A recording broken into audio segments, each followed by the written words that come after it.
Today, I'm going to share with you all of my flaws, all of my insecurities that I had when I was a professional developer, some of which I still have to this day.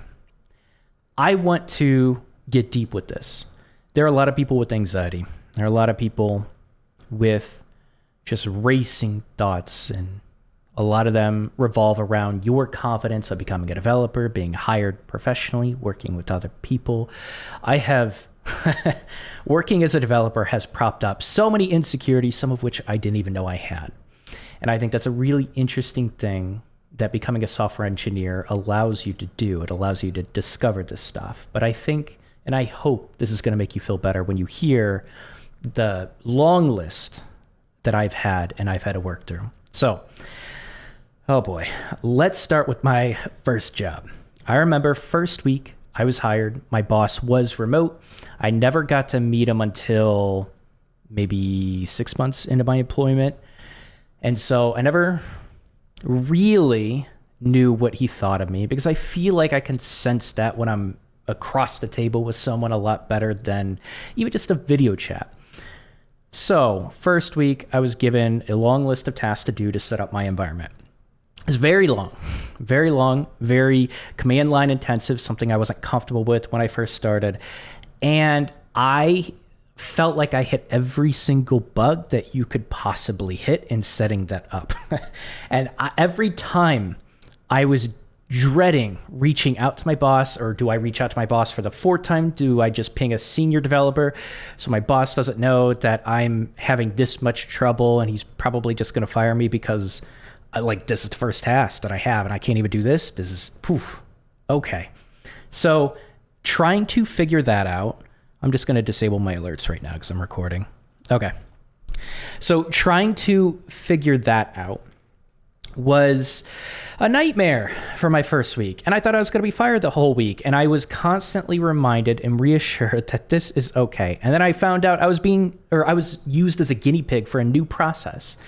And even when I was told that, I'm still like, I still should know this. This is crazy. I'm a professional developer now. They are paying me a lot more money than I've ever earned. I should know this stuff. It took me a while for that feeling to go away, a very long while. And that essentially was a repeating pattern of me diving into discovering a bug, of me or not discovering a bug, me tackling my first bug and trying to trace through the logic of the bug. And if it, I had to go through multiple pages just to even understand this tiny little feature. I would constantly question, am I taking too long on this? Who is watching me? Is the project manager watching me? Or are there developers on the team watching me? Because I got to be judging me. Brand new developer on the team, right? Developers have there's a high expectation for developers, especially in a tech-focused company. You are essentially what I would say, like, part of what drives that business, but you are a very crucial part. And man, I just kept thinking, I don't think I deserve to get paid this much. This is crazy. They are going to fire me at some point. And then I was given a feature. And then I was given more features and more complex features. And I felt like, and I really want you to understand this, actually, before I move on from this. A lesson that I learned that took me too long to learn was that when a company hires you and you did not lie on your resume, you were honest, holy shit, do they not want to lose you? I felt like I was so incredibly replaceable from the beginning that anyone could do this, and that they could probably replace me within a week if they wanted to. They had a long list, a pipeline of people that just wanted my position. Holy shit, does it take so much time and resources to hire developers.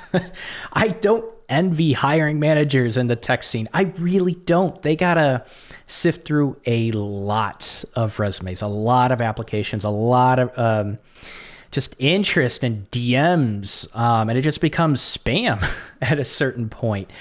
I was way more valuable than I thought I was right from the beginning, no matter how long it took me to figure out parts of the code base, no matter how long it took me to figure out the right questions to ask my team in different departments, and working with design as I started taking a little bit more ownership of features. But every new person I met, I felt like my manager or people higher up were going to ping that person and ask what was their experience like.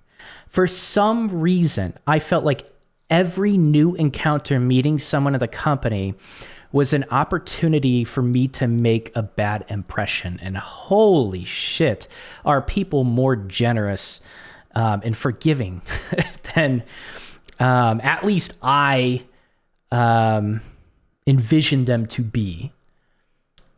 And the people I work with were incredibly kind and patient.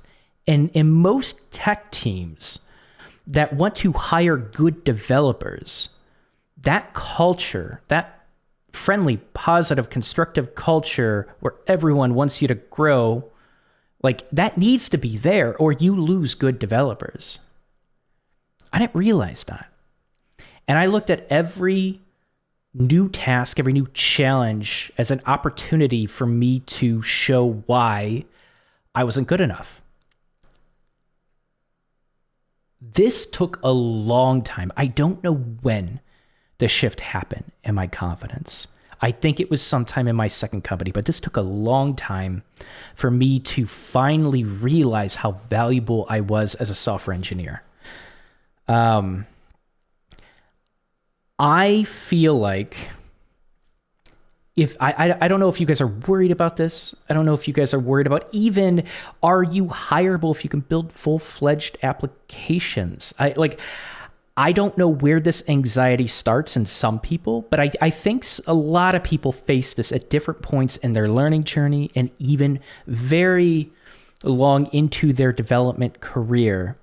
Wherever it starts for you, the only solution literally is just time. So if you feel like you are still encountering feelings of imposter syndrome, it's just time and producing results and getting that feedback and repeating that over and over and over and over, and then you feel slightly better and better and better and better and better. I was blown away after my first company by how little I knew going into my second company. My first company felt like a cakewalk compared to my second company. I went from having about a year of experience thinking, oh, I'm getting out of this junior level developer position. I'm getting more comfortable. And I got tossed a different stack even in my first position and figured out most of it before I left. And man, I felt pretty good. Like I was making progress. And then I got humbled so much. The JavaScript developers, or just the developers in general, because we didn't necessarily have all JavaScript on the back end, if I remember correctly, just the developers in general were just brilliant. And the JavaScript developers in general knew way more about JavaScript than I thought you could know. And that's when I got introduced to the book You Don't Know JS, or that whole series. And they highly encouraged me to read it, which was one of the best reads at that time in my career that I've ever read. And it deepened my knowledge of JavaScript. It deepened my knowledge of the flaws of JavaScript. And more importantly, I was incredibly overwhelmed. Not overwhelmed. I was very insecure about my knowledge with CSS. I don't know how these developers remembered every damn property and could pinpoint every solution right away that I have been working on for 2 hours. Every time they would show me the solution, I'd be like, how the fuck did you do that so quickly? Like, that's what I would think in my head. I'd be like, oh, yeah, I get that. Like, I'd be so insecure because the knowledge gap was so different. And they didn't think about this. This is all in my head. I thought about the knowledge gap. I thought about trying to be that awesome engineer just like they were. All they wanted me to be was humble and cool to work with. Like, that's it, right? If I'm humble enough to learn and drop my ego and pick up what they're doing, like, the only thing holding me back with my growth up until this point was my ego. That is it. I put that aside and I grow, and the team loves me. Love is a strong word. They tolerate me, but they want me on the team and they enjoy working with me. It was just ego. And I had a battle with ego. There were plenty of times where I just, sometimes I'd get code reviews that were a bit more candid, which the code reviews I got at the first company were very kind, not as candid. And I felt like I grew a lot more from the code reviews at my second company, but I had to overcome just being told, like, no, this is just wrong. Here's why. This is a better way of doing it, rather than being given a softball. And like, when I look back at my code reviews with my second company, that kind of is a softball. They were very helpful, very constructive. But the comparison between the first company and the second company, I'm like, holy shit, like, they are blunt. This is good, but man, I gotta just like take this in stride and put my emotions aside and just like grow from this. I got different forms of feedback that did check my ego. And to this day, I still have a bit of an ego with coding. I still can take it personally. One thing I've had to learn is I have to look at intention. When you're communicating with other developers, they're just going to be dicks, and they're going to just be people that want to get straight to the point and help you grow as fast as possible. And you have to know how to differentiate between the two. And I think I've gotten pretty good at that. But for a long time, it was just a reminder of, man, incredible skill gap, month after month after month. And this is crazy. And I realized, and I started questioning, like, do I even have the memory to do this? Maybe it's my memory. And one thing that I learned is they just remember all this stuff because of years of experience in doing it. It just got reinforced. And even if they forgot it, they pick it up that much quicker. And I felt like for some reason I had to remember everything, every piece of syntax. I had to remember, like, I needed to come to these solutions quickly because I should be able to remember all the tools that I had in my arsenal to be able to solve that problem. And every time I Googled something, every time I looked something up that was a weakness, it wasn't. But it took me a long time to realize that. And then I put more time into it, and I gained more confidence. And then and this was in the first company too, but I would interact with different departments. And then sometimes you get a bit of like, is this my fault? Is it not? I don't believe in ownership of fault when it's not your fault. I think that's dishonest, and I don't want to be dishonest. I want people to be able to trust my word when I say it. So part of that is holding true to my values, but the other part is forcing myself before I ever spoke up to be a little bit more critical if I could have done something better before I spoke up. Now, I'm saying how I fixed this problem of, taking ownership when I need to take ownership. But, those first 2 years, I didn't take ownership when I should have taken ownership in some situations. And I was quick to blame in some situations. There were some situations where like the other person they were so humble, and it got me to be humble. And that was easy. That's the easy conversation when something goes wrong between departments. And then you get people that are not as quick to take ownership, that are quick to blame. And when they do that, then I get a little bit like my ego pops up and no, it's your fault. You told me this, right? I had many instances of that I had to work through, and it got better. It only got better when I got to know the other person. I feel like this is such an important part of growing on a team. It's just building trust with the people that you're working with. It's such a natural way for that ego to drop. It's such a natural way when you know and you can trust they have good intentions for you. But I didn't know that at the time.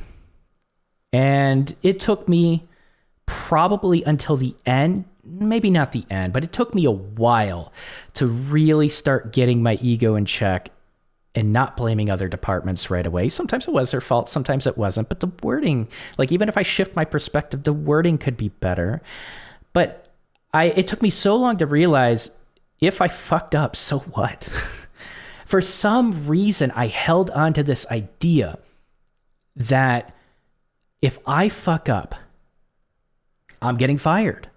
If I fuck up and I take ownership of that, people are going to look at me as a bad developer, a developer they can't work with. I don't know why I had this mindset. And holy shit, was it freeing the more I admitted, fuck, I forgot. I'm sorry.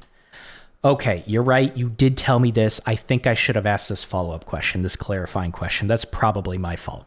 I could have done better there. And it's so often when you do that, if you've done this working in positions, you can, when your ego drops, the other person's ego drops. It's easy for me to say this. What I'm saying is true.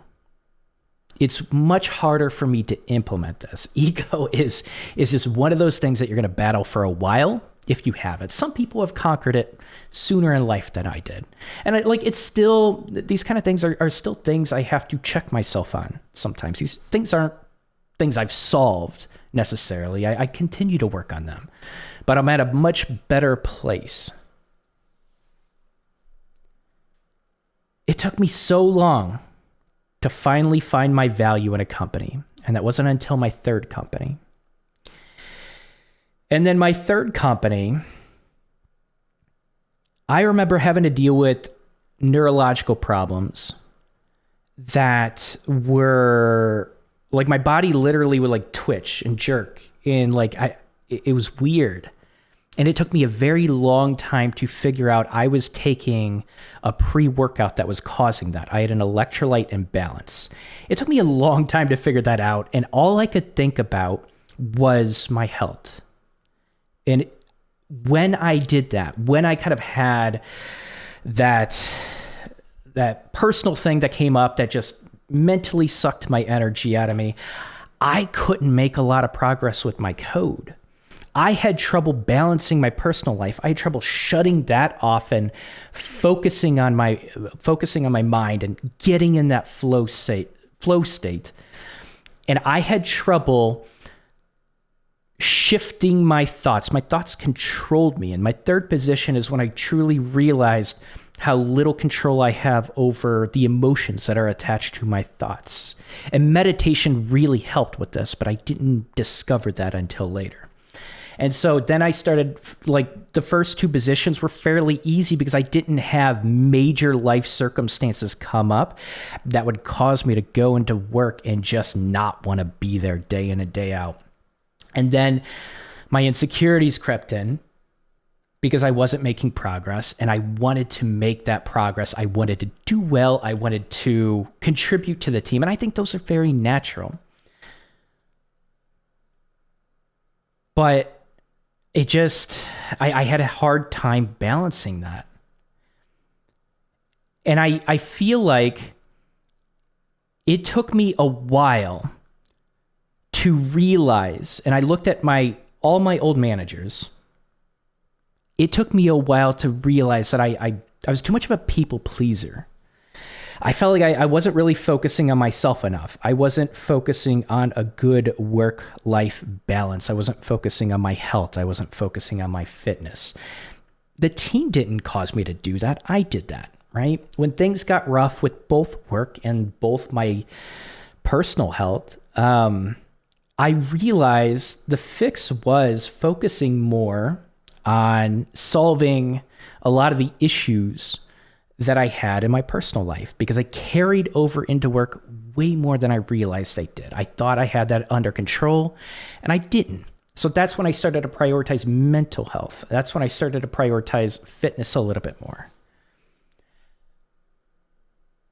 But that balance of my personal life and my work life always caused me to question, am I doing a good enough job? Anytime I would slow down, anytime I wouldn't hit deadlines. And I realized, like, the second I stopped trying to please my manager and the team, and sometimes I just had to take a week off and shift that focus on my mental health. The second I stopped trying to please everyone and start balancing my life, then my work got better.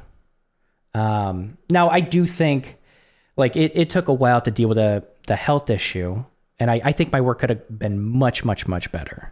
But it did get better over time when I took care of my personal health. But I realized that I'm always trying to please other people, and I think that is the root to so many of my insecurities. And I've gotten much better with that.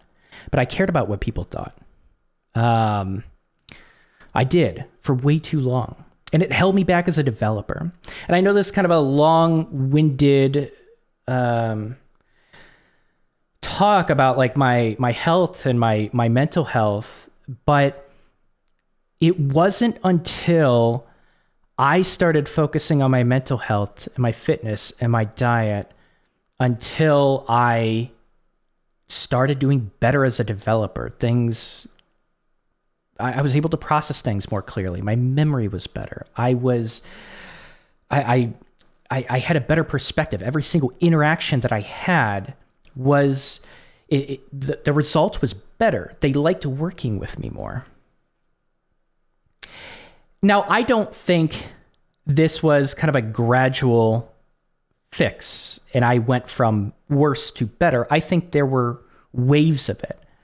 And I would have to, and I think, like, kind of as we go through life, you're probably going to notice that a lot of your moods, a lot of your drive, it can be seasonal. I don't know if you've ever noticed that, but sometimes it isn't because of external circumstances. There's probably a bit more involved with it, but sometimes you're going to have big dips in motivation, excitement, and energy. Sometimes you're going to have lulls.